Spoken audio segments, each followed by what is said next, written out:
Good day guys, welcome back to my YouTube channel. In today's tutorial, actually this is going to be the second part of the first one I did, which I explain how you can submit your data from this form to the database using PHP and JQuery. And I display how it functions and I show you everything. So I've already emptied the database now, deleted all the data submitted the other time. So I'm going to enter the new data now. And after entering it, I'm going to select the user type, either staff or a student. And after doing that, after submitting to the database, I'm going to log in with either of the details submitted to the database. And if it is a staff details, it's going to be redirected to the staff dashboard. And if it is a student that log in, it's going to redirect to student dashboard. So let me just show you how it works. So I'm going to have the username to be coding. Then email is going to be coding@email.com. The user type is going to be staff. Then my password is going to be 1234567 1234567. Or before I do this, let me just show you the little authentication we had the other time. That is, if there are some conditions, that is, if any of these field is empty, it's going to give us off user required. So by adding all this information back, I'm going to select staff 1234567 to be my password. Confirm password 123, and I'm going to submit. As you can see, password does not match. So 45678.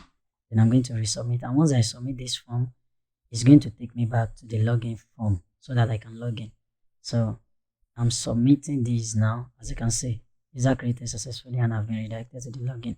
So once I check my database, I should have the details submitted.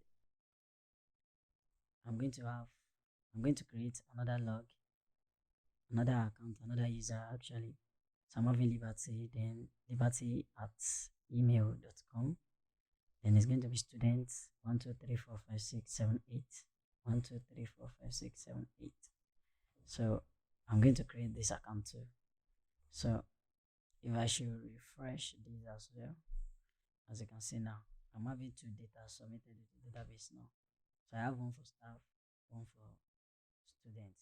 So in today's episode now, what I'm going to show you is how to authenticate this form and redirect each login user to their respective dashboard. So I'm going to close our previous work, and I'm going to start another function. I'm going to name it as login auth. Then I'm just going to copy this to my document ready at just to initialize it. So the next thing I'm going to do is I'm going to go to my index file. I already have my username input to have an ID of username, and I have my password field to have an ID of password.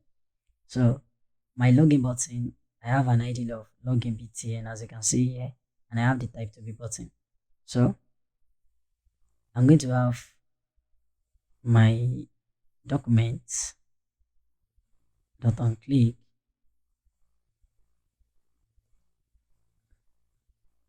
then I'm going to paste the ID of my button. So then I'm going to have, and inside this, it means once I click on this button, it should perform the following task. I'm going to type now. But for me to check if actually my button is working, I always love checking the alert and display this button is working. So I'm going to save that, and I'm going to refresh my page, and I'm going to click on my button. As you can see, this button is working. It actually shows that this button is actually functioning now. So I'm going to remove this line, and I'm going to declare my variable username to be equals to the ID of my username field. That is username as well. So I'm going to have username dot var That is just the function to collect value from my input. Then I'm going to have the second one to be password equals to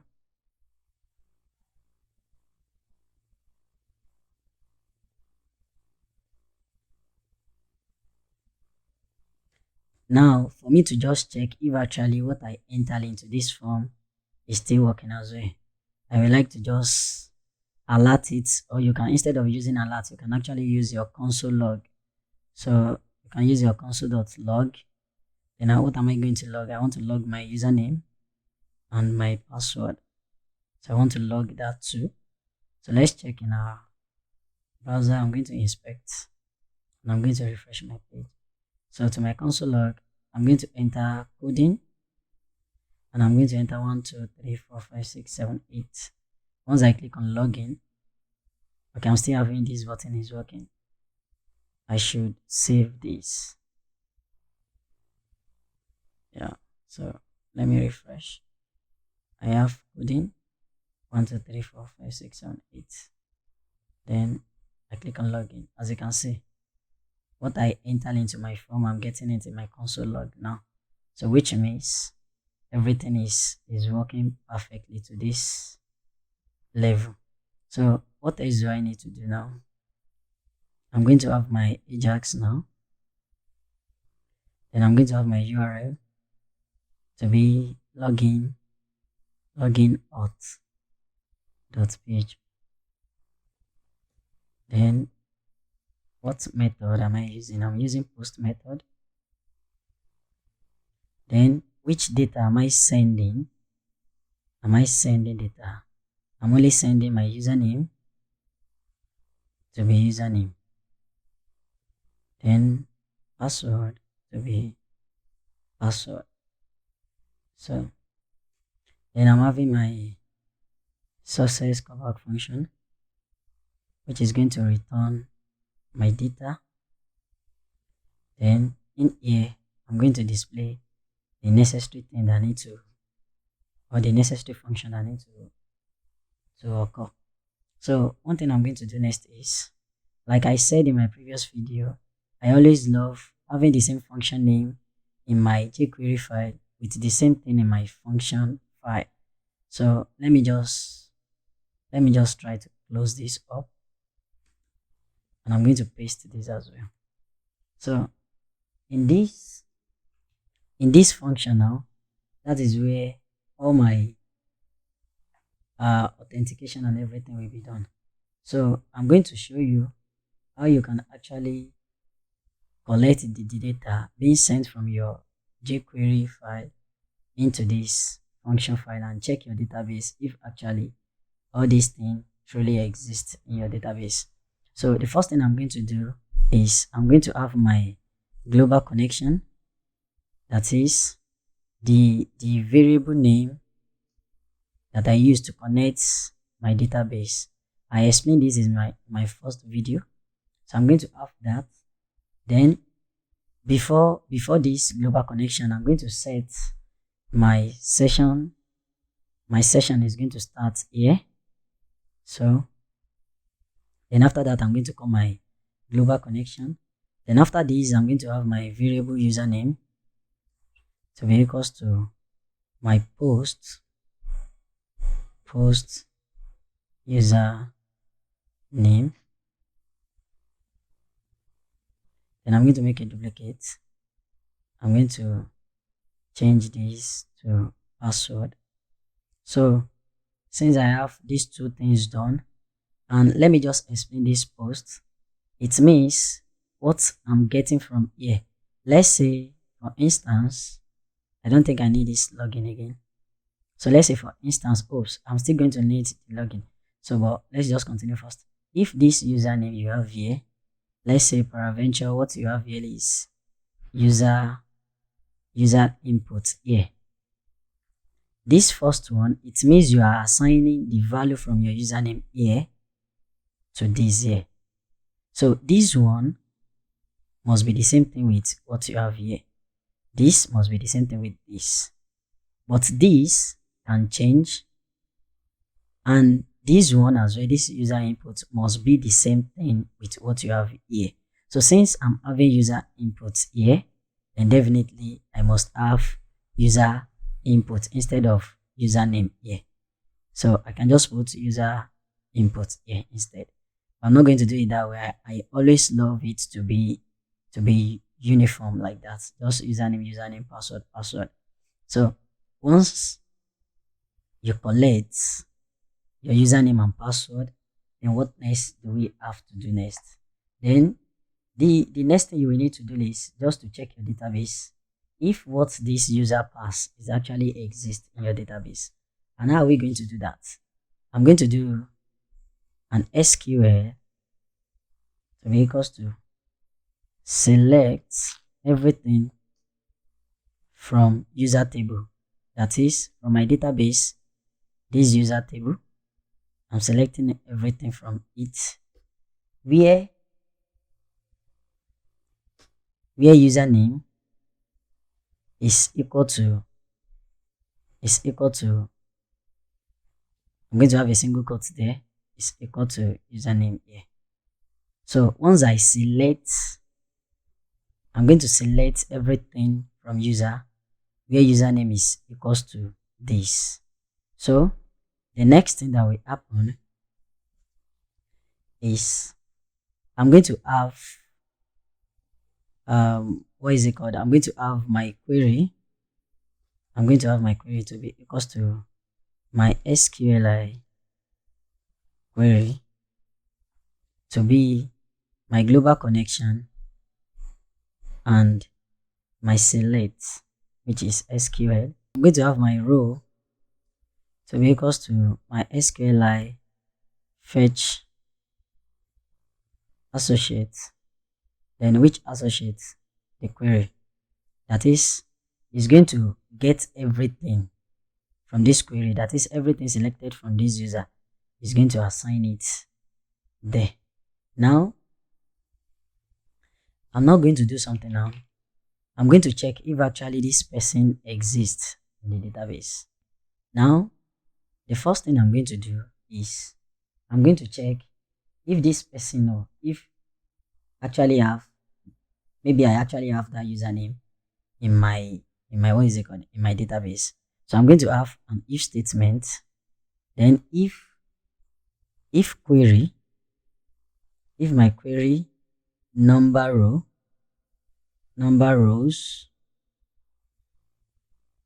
is greater than 0. That is, if actually this thing exists, if it exists, okay, just to make this thing look nicer, let me remove this one from this part and let me bring in inside here. So if actually this thing exists, and else if it doesn't exist, then what is it going to do? Now I'm going to copy my error message here. I'm going to copy my error message there. Then I'm going to paste. Now this thing is going to check. The first thing here is going to check if the username exists. If the username doesn't exist, then it's going to pass in incorrect credentials.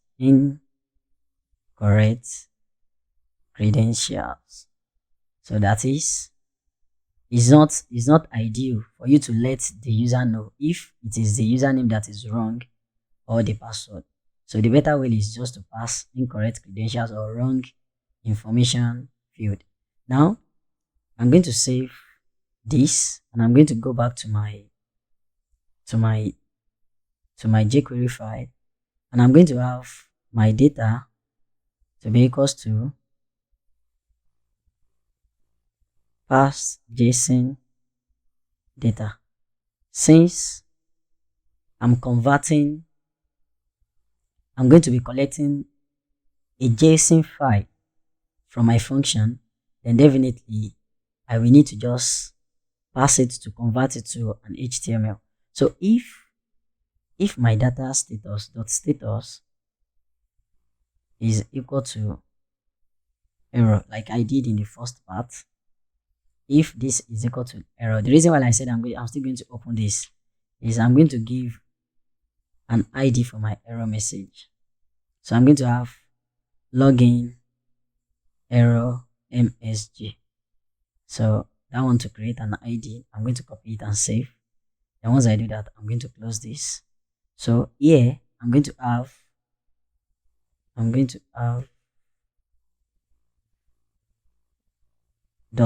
.html into data.html.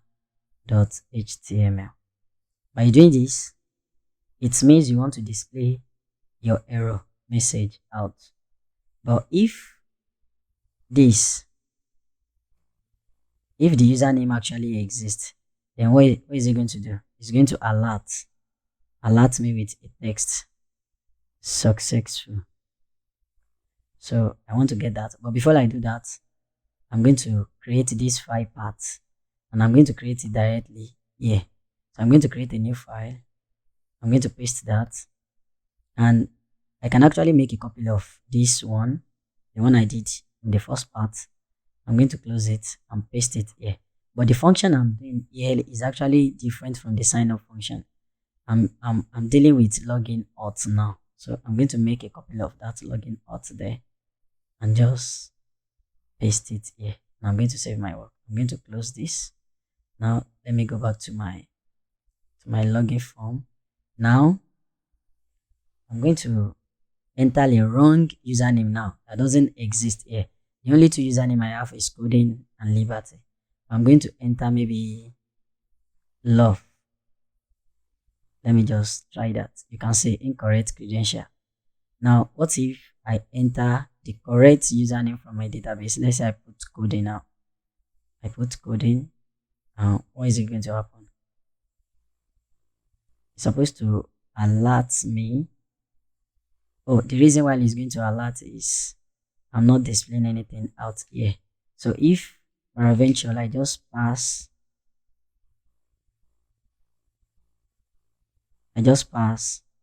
what is it called, success, yeah, and this I just make it to be in quotes since I'm not declaring any variable message in this part.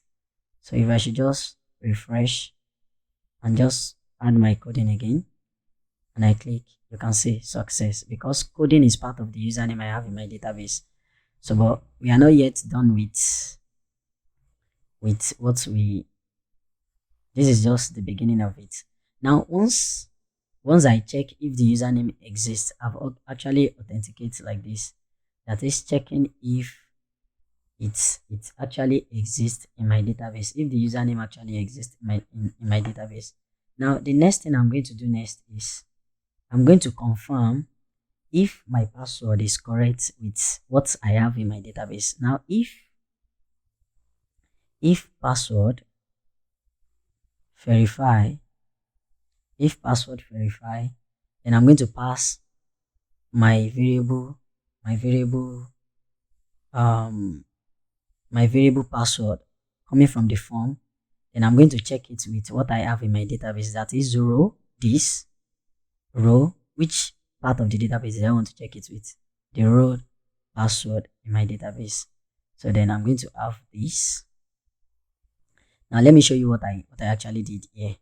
I'm actually confirming if this password is correct with what is sent from my form here. So this is actually how to check it if you are using an hash password. I explained this in my first video. You can check it. I explain it. If only you are using hash password, then you need to just use this to check if your password is correct with what you have in your database. So once the database and the password is correct, once this is correct, let me just pass the S part again. But what if it is not correct? Then it's going to display what? Incorrect credentials again, as you can see. So I'm going to remove that. Yeah. Oh, sorry. No. Yeah. So I'm just going to make a shift right there, brother.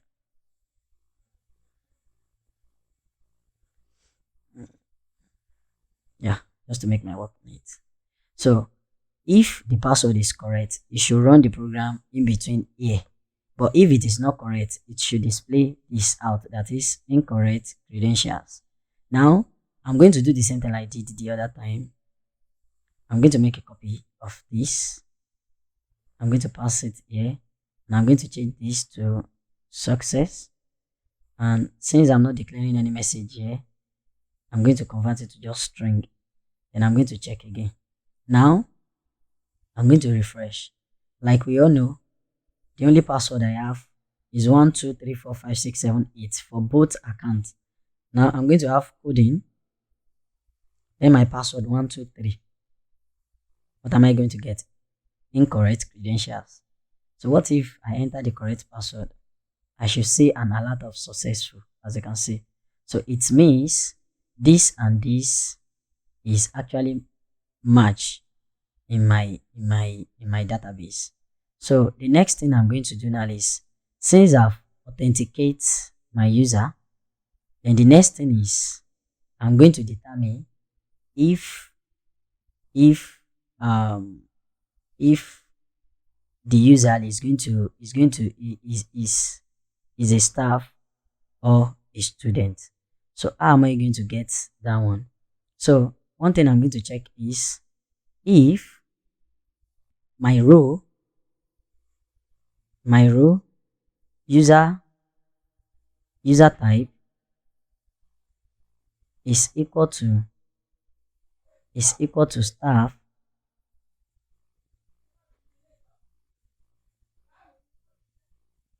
s. Actually, if you have more than two user type, you can have s if. But since I'm only having two, staff and students, I'm going to check if this user type is equal to staff s. That is, if this row is not equals to staff again, that is, if it is equals to students, then it should run the program in A. Now, one thing I'm going to do now is, let me just show you what I did now. I'm actually checking this user type, as you can see here. Yeah, that is, this login user, this person that has this username, and that's the password is equals to the password in the database. So if that user is a staff, then it should do this. So what am I going to do? I'm going to paste this thing again. Then I'm going to, instead of passing an error, I'm going to pass a staff. Then this HTML here, I can just make it a string. Now, I'm going to make a copy of this again and copy. And here, I'm going to make it to be student. Now I'm going to save my work. Now inside my JS now, that is where the other part of the work will be done. And how am I going to do that? Now, since I only have three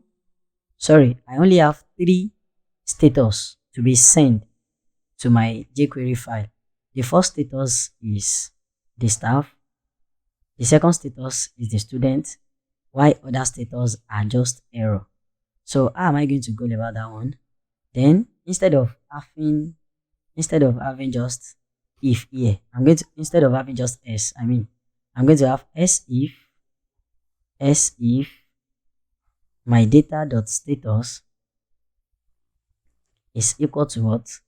Is equal to staff. Then what is going to happen? Then it should take me to what? It should just take me to the the staff page. Don't worry about that one. I haven't created that one yet. Then the next part is s if data.status is equal to students, then it should just take me to what? It should just take me to students. Now, these two, staff and students, I don't have any of the folder available for now. So one thing I'm going to do now is I'm going to create a new folder inside here.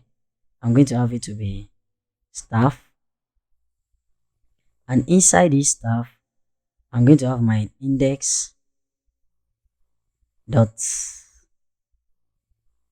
php. Yes. Then the second one, I'm going to have it to be student. Then inside it, I'm going to have my index dot php as well. So from here, I can just have my simple login tag, HTML tag, and this document type, I'm going to have it to be student dashboard. I'm going to save that.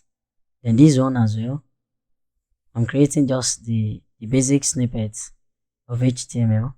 Then this one is going to be staff dashboard. So I'm going to save that as well. So once I go back to my login form, I'm going to refresh. I'm using this username coding now. So I should be redirected to the staff dashboard. So I'm entering coding. Then my password is 1234567 8. Then login. As you can see, I'm logging in into staff and I'm being redirected to students. So definitely there is an error somewhere. There's an error somewhere. Let me check. Definitely here I make use of small letter S. So, and in my database, I have the staff to be capital letter. So it's case sensitive. So which means I need to just correct my code here. So I just change this S to capital letter. So once I log in again with coding, and my password is 1234567 8. Click on it. As you can see now, I'm being redirected to staff. But for you to actually see truly that we are in the staff, I'm going to add an h1 tag. Welcome to staff dashboard. And for the student part as well, I'm going to add h1. Welcome to student dashboard. I'm going to save that as well. So if I should refresh now, you can see welcome to staff dashboard. So, and these details, I'm going to use the second one now, which is liberty. And if I should log in, my password is 1234567 8. And if I should log in, I should be redirected to student dashboard. So as you can see now, the main objective of this tutorial is just to make sure that the form you submitted to your database, at least you can have multiple user type, and with just single login form, you can just log into either of the dashboard. So I believe with this little step, you too should be able to do this at your own end. And if there's anything you could not understand, kindly use the comment box below and send your complaint. And if there is anything, any inquiry you need to make use of the comments section as well. Thank you for watching and thank you for your time. Kindly subscribe to my channel and give this video a thumbs up if actually you learn new thing from it. Thank you.